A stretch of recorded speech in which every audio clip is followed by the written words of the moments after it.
Today I want to talk about going for it, taking a risk, taking a chance.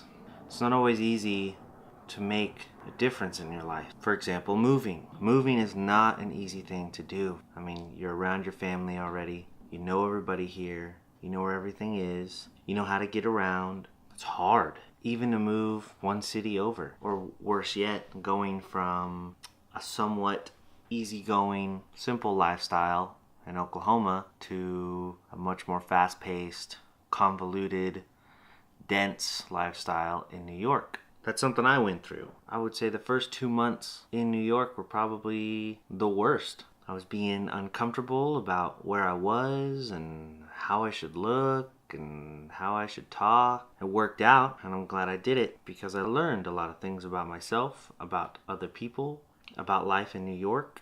Definitely worth it. I had a chance to move to Jerusalem and I didn't take it. I was scared about the living scenarios out there. At the time I had worries about things that weren't even related to me. And after living in New York, I realized that I would have liked to have moved to Jerusalem, regardless of the discomfort that I would have felt originally. The experience would have far outweighed the worry of the risk.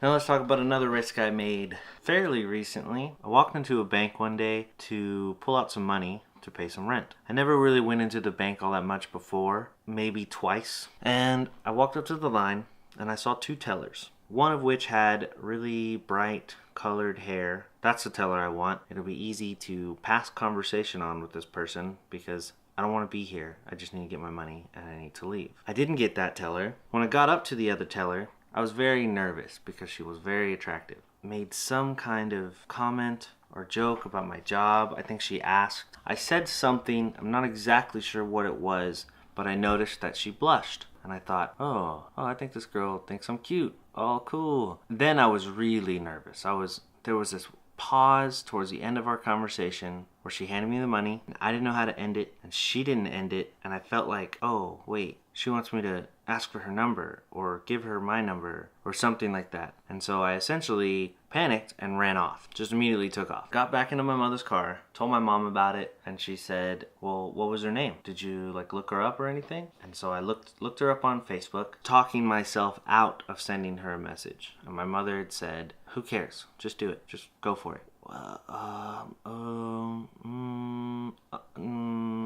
Okay. I ended up sending her a message. I'm not exactly sure what it was.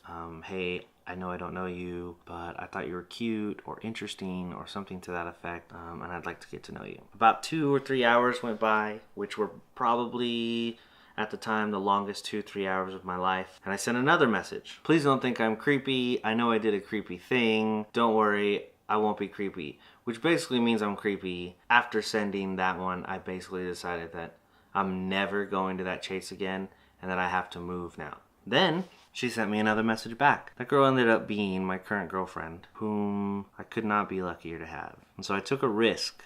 I took a huge risk that we as a society nowadays, you don't message a girl on Facebook you don't know because it's creepy. It was creepy. I felt creepy. I felt like I was making a bad choice. But it worked out because I went for it.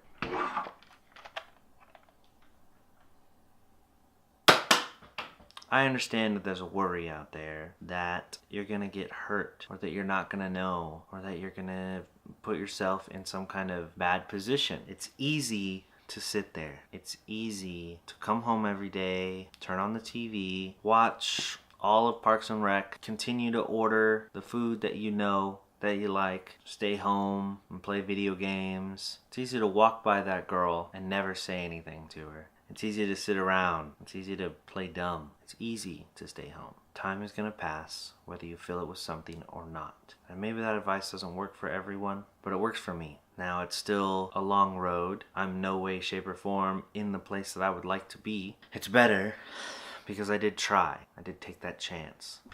Also, if I never took a chance, I would never have hit this bottle that's on the other side of my living room. That was literally the first try. All of those other ones are cut after cut after cut after cut. That was the first try. Holy shit.